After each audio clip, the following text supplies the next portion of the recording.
and welcome to the Ski Racing Podcast Extra with me, Ed Drake, and him, Tord Nilsson. Hey, Ed. How are you doing? I'm good, mate. How are you? I'm good. We're back for kind of a special, right? Because this happened on Saturday. Ready?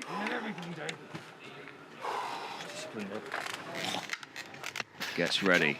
Come on, discipline.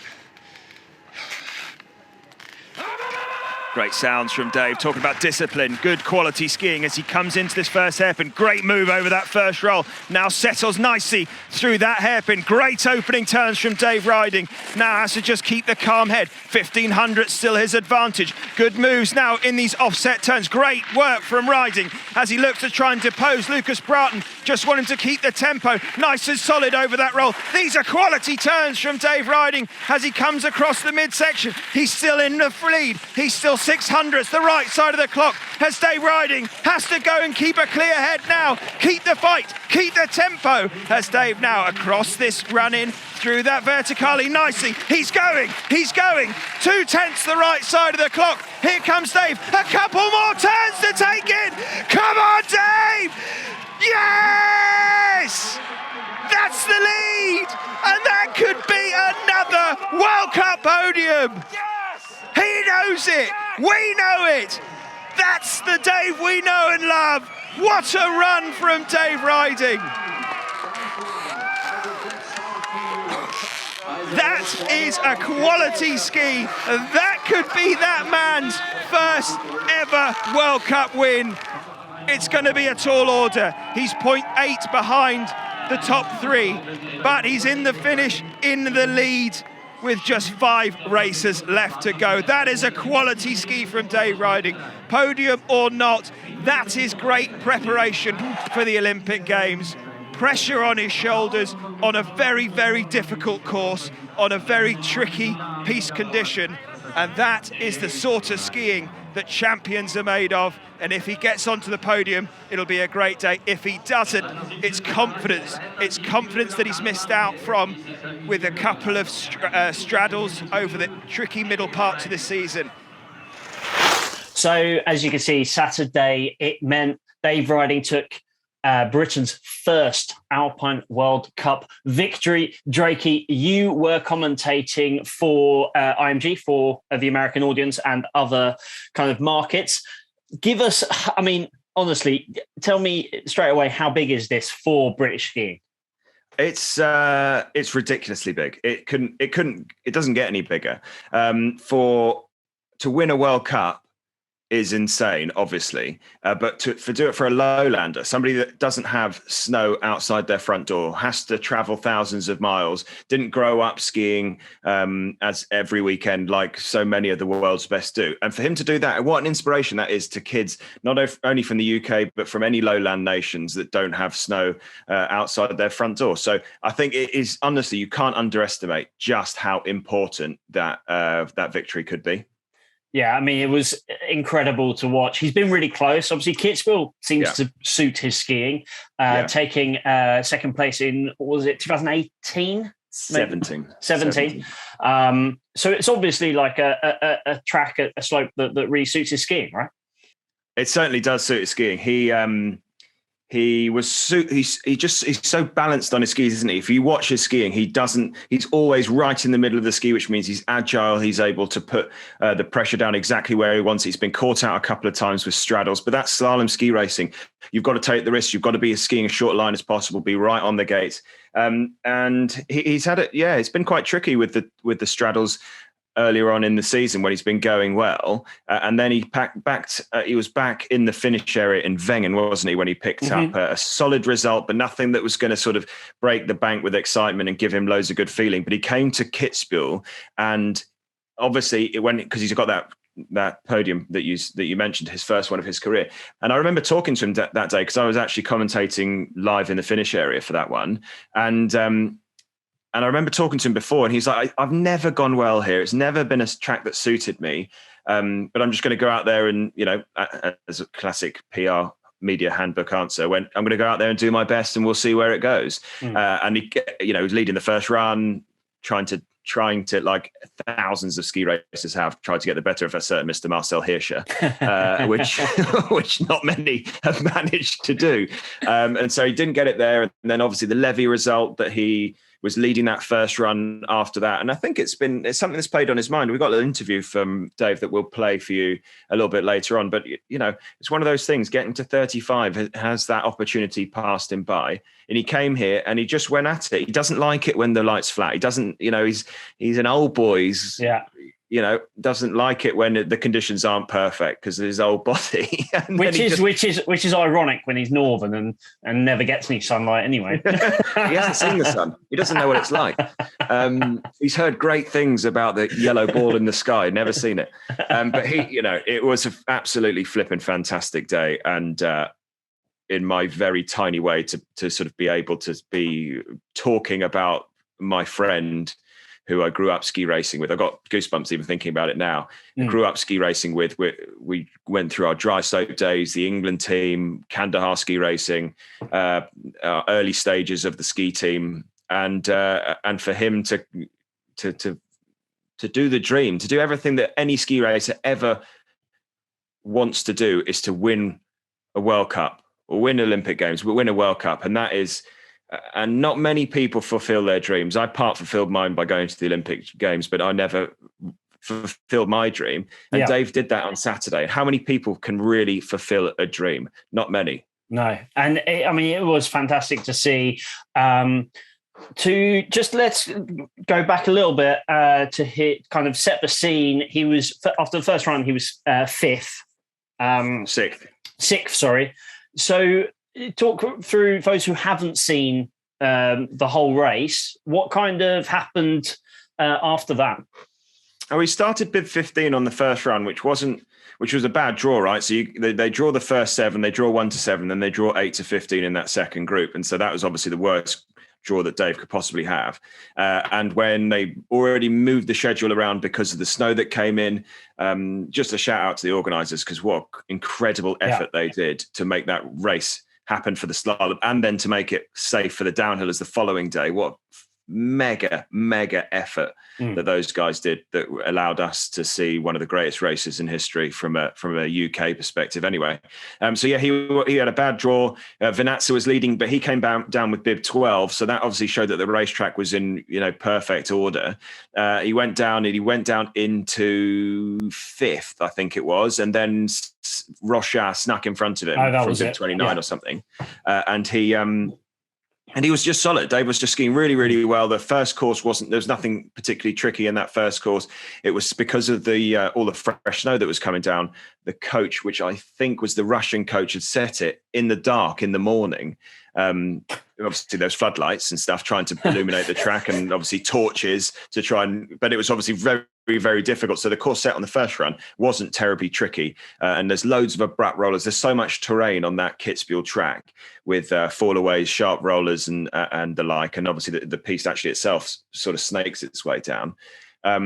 So it wasn't most tricky of first runs. Dave went about his business, was clean, calm, and relaxed. And then the second run, and I said it in commentary on a different race when I was working for Eurosport, that I think for Dave, the way that he was going to get his first World Cup win was always going to be from outside the podium, because he's led in Kitzbuhel in 2017. He led in Levy, and I can't remember what year that was, 2019 maybe, 2018. Whatever year it was, led that one and then DNF'd. So I think standing in the start gate with the last person to go is a much harder way of winning your first ever World Cup. Yeah. So for me, for him to be outside the 30 was a great, outside the top 3 was a great carrot for him to go, I've got to push. If I want to get on the podium, I've got to push rather than trying to hang on to anything. He's going after something. And so that second run, speaking to Jai, who's Dave's technician, I've spoken to him this morning, and he was saying when they saw that second run course set, they couldn't really understand why the Italian had set it like that. And for me, when I was commentating on it, we're talking about obviously the Italian set it knowing that Vinatsa was in the lead. So you kind of think he did that because the Italians had been training and they'd been working really hard at that particular style of course set with terrain and all that sort of stuff, because they're not going to chuck in a banana skin for their own guys. So no, of course. So they must have been training it. But when Jai said he saw that course, he was like, this is going to be a nightmare. It's going to be a lot of DNFs. But the person with one of the most solid techniques on World Cup is Dave. Yeah. And he was licking his lips at an opportunity here for Dave. And it's worth also mentioning for those who haven't seen is that, you know, when he's in the gate, the one thing he kind of says to himself before, I mean, they do a lot of shouting, but just before that, he says discipline. It's all about discipline. And I guess that is exactly what we're talking about here is, you know, he just needs to set down a run. You know, he's got it in his legs, just no straddles, that discipline. Yeah. Right? Yeah. And that's the no straddles scenario. It's obviously been at the back of his mind. And it's something that the technician takes a lot on his shoulders as well, because it's them that have prepared the skis.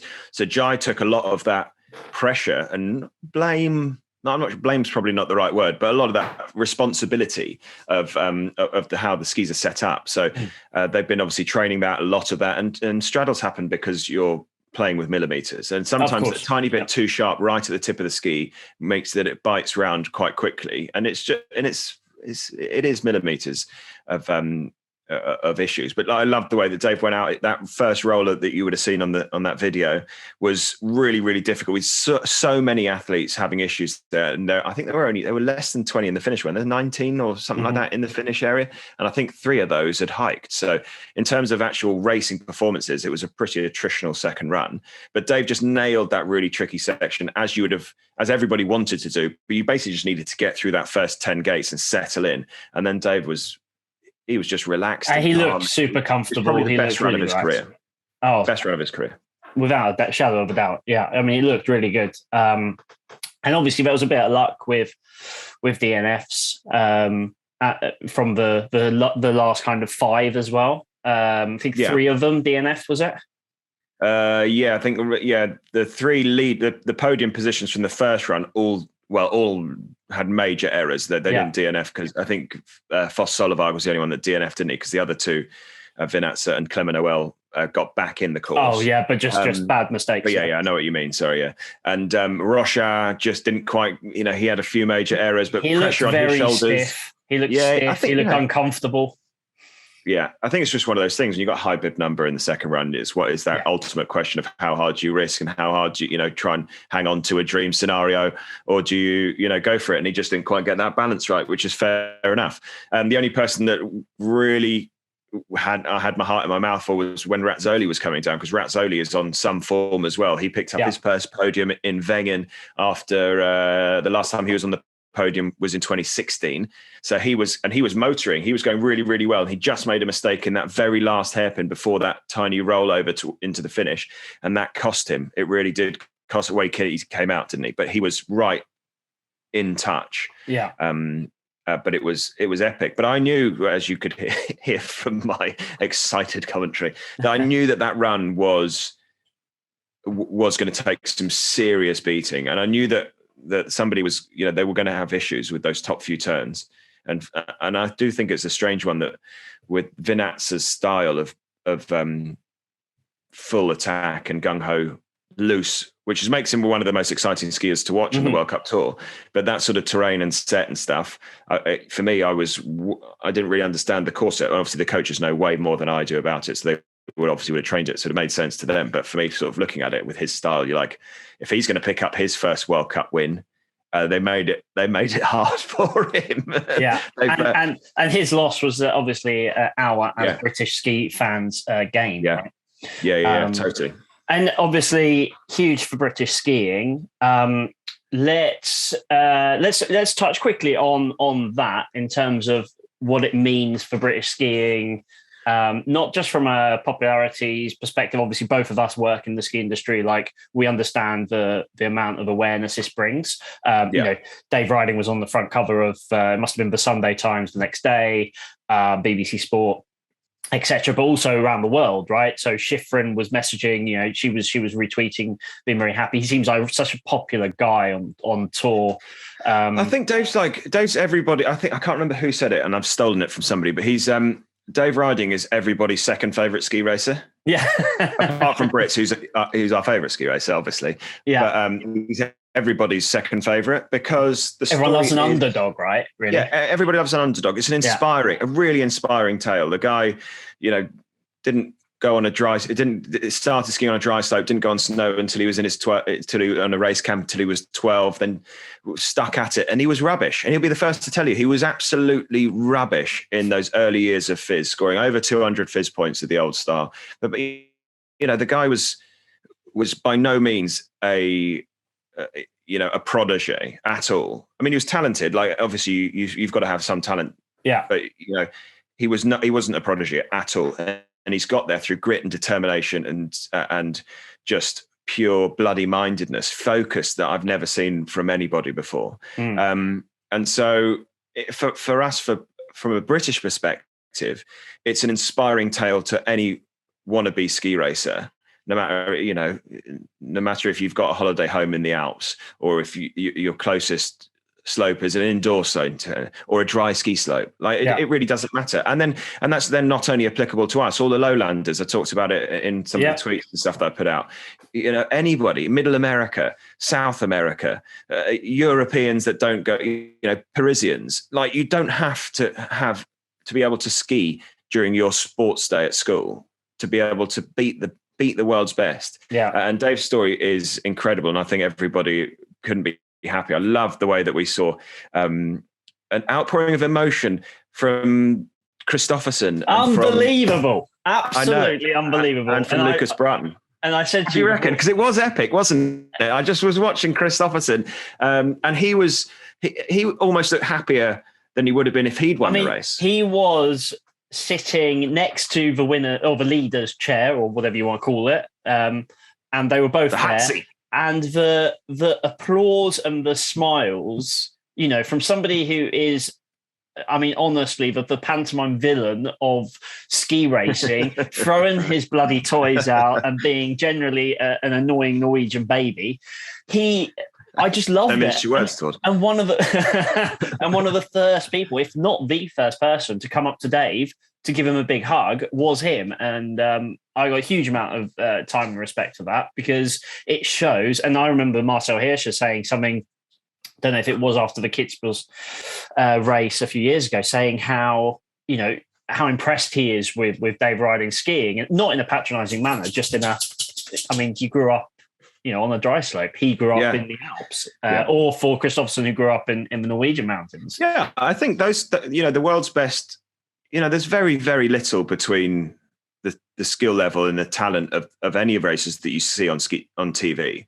They are in all of them, you know, less than 1% difference in terms of skill in reality. There's tiny differences, and those guys will know how hard they've worked to get there and how difficult it's been for them to get there, but they couldn't fathom how to do it if your parents had to drive you an hour to a dry slope twice a week. Like they couldn't understand that. Your parents spending thousands of pounds every single school holiday to try and get you out onto the snow. That stuff just doesn't come in. You know, it comes into their head when they're thinking about it, but they can't live that reality. No. And so I think that they all really understand exactly what it means to Dave and to the future of the sport. I do think this really gives opportunity for young people wherever they live. Hell yeah. To actually be like, well, actually, he's not brought up in a mountain resort or whatever, or even Scotland. You know, you can do it wherever. You might not even have picked up some skis before. From the peaks of Pendle in Lancashire to the top of the world, which I assume is now going to be called the Dave Ryding Ski Centre. The Sir Dave Ryding Ski Centre. And yes, sir. Yeah, but that knighthood is definitely on the cards. So with the Olympics in mind, we can quickly talk about Schladming as well, but really the Olympics is big. I know that Team GB have big medal hopes across the board. What do you think this does for Dave in terms of his confidence? Maybe he's more relaxed because he's got this win. What do you reckon?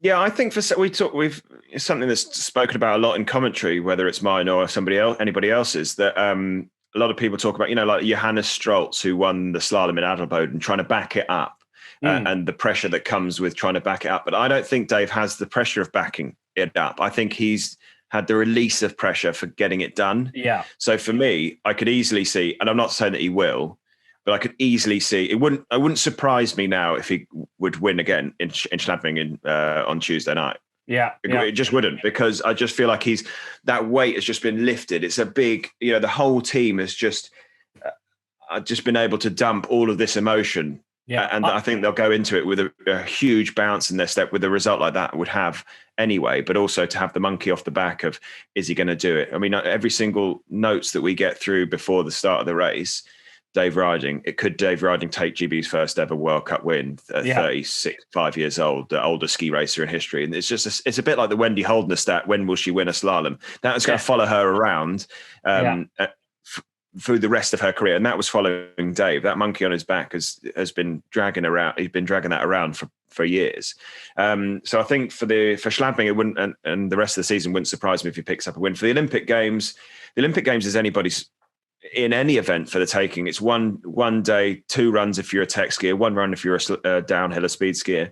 And on a mountain, they don't know, obviously. On a mountain, they don't know. It's going to be most likely artificial snow, which Dave goes pretty well on grippy snow. So he's got a really good shot. But if he thought he had pressure before, he's going to have some serious pressure following him into Beijing.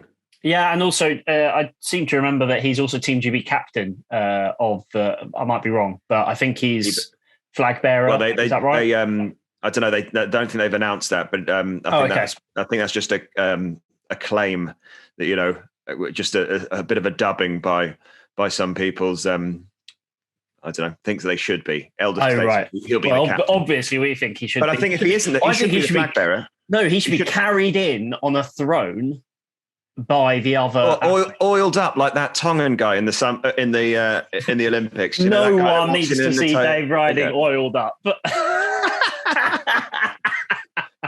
I'm not doing it. So he should be. To be fair, just quickly, no. I think he should be the flag bearer. I mean, that is. I mean, I know Charlotte Banks has won a World Cup so far this season in border cross, and she is world champion. But in terms of status of a result, this in winter sport, Saturday was as big as it gets. It doesn't get any bigger. The only thing bigger than that event in winter sports in this country is an Alpine gold medal. Like it or not, I'm obviously biased towards skiing and ski racing, but there isn't a bigger result in the UK in the world of winter sports than what we saw at the weekend. I agree. And what do you reckon? So it's worth mentioning, obviously, his team. Can you see my little gremlin on the steps? Like Billy Major, like that whole team, Laurie Taylor, etc. What do you think this is going to do for the Alpine team, even Charlie Guest? What's it going to give those guys in terms of confidence and the fact that, do you know what? Because Dave's such a role model for them anyway, right? I mean, it's they all believe they all believe it because they see it way more often than we see it on television or hear about it when we speak to the coaches or even Dave. So they will have known it's coming. It will be one of those for them. It will have been like, finally, he's able to show what he's done. Yeah. In now my gremlin's going mental trying to kill a toy, and. So, I think it's going to be a huge boost for the Olympic Games. It's really tough because, and then now my wife's in the background as well. Hello, love. You're going to say hi? No, you're going to run away. Okay. I don't want to be on the telly. And so, it's tough because we've talked about it on social media and it's been talked to death over the last week or so.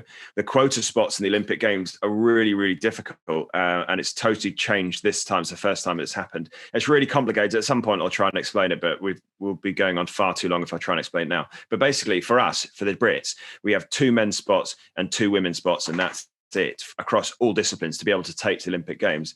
So GB on an Alpine perspective, we should add on an Alpine. Purely Alpine perspective means that for us, for the men's side of things, it was really, really difficult because you've obviously got Dave, and then you've got on the men's side, you've got Billy, Laurie, and Charlie Raposo all trying to go to the Olympics for that extra remaining space. And so it's been very, very difficult. And Billy Major has been the guy that the Team GB have selected to go and represent. And so, it's been very, very difficult for those guys. But I think it's going to boost the whole team going forward, just because they're going to walk around with their heads held high. They're going to be walking around as their teammates won a World Cup as if they weren't already. So yeah, exactly. And just a quick shout out to Dave's, if you will, backroom staff or whatever you want to call them. I personally don't think they get enough credit. This is your soapbox time to give them credit. So do you want to shout them out? Yeah, so Tristan Glass-Davis is Dave's head coach, and he has been with Dave since the get-go, since when Snow Sport GB, as it was then, I think, went bust just before the 2010 Olympic Games. Tristan and Dave have been a duo. Tristan's taken Dave from 250th in the world to the top of the world. And so he has sacrificed loads, as all coaches do, especially if they're not from the Alps. Again, Tristan's got two young kids that he doesn't see very often because his focus is Dave. And especially with COVID, it's not easy just to jump on a plane, come home for the weekend or the beginning of the week after the races and see his family and get going. So sacrifices for Tristan Glass-Davis and the rest of his family. Jai Gaya, who is Dave's technician. We talked about how the pressure of that is on his shoulders of having a couple of bad results, that outpouring of emotion. If you guys saw some videos of that, he was doing what we were all doing. Absolutely. He was. And then they brought Alan Baxter into the mix to try and help with Dave with dealing with pressure and he's Dave's hero. So they've worked this out. As another guy in there, Ryan, who's an assistant coach, who's been working really hard with them. You've got Ryan Fernstead, but it goes all the way back. It goes back to Willie Taunton Burnett. It goes back to Mark Tilston, Christian Schweiger, his dad, Dave Renouf. Names that far too many names of coaches that I can't remember that have gone into creating what is, a historic day and a historic event and result. That absolutely. I just think that they deserve a lot of credit. Obviously, they're a big team. There's a great photo that we'll put on here actually of the whole team. Not bad prize money either for Dave. I think I saw something like 110 grand or something similar. Yes, 110 Swissies. And Dave's getting married in June, and if it isn't a free bar, I am going to go absolutely mental at him. Well, I'm just going to take drinks and tell him to charge him to the main man. I always hear that's a really good way of being a good guest at a wedding as well. I think that's why I've been invited. I think just I'm going to give you like the final word, Ed, just to kind of sum up everything that you feel, everything that you felt at the time about this. I was, as you can hear from the commentary, barely able to keep it together in reality. Not only have I just seen history, I've also seen my mate win a World Cup. So I was emotional. I can feel it already again now. But I think it's just epic. I don't think you can underestimate how important that is for him, but also for the world of ski racing, for British ski racing and global ski racing.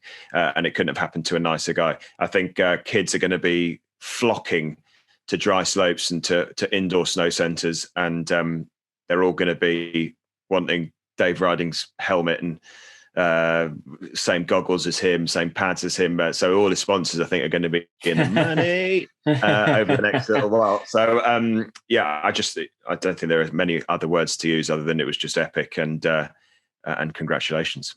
Brilliant. We're going to get some audio on now from his interview that you managed to get hold of.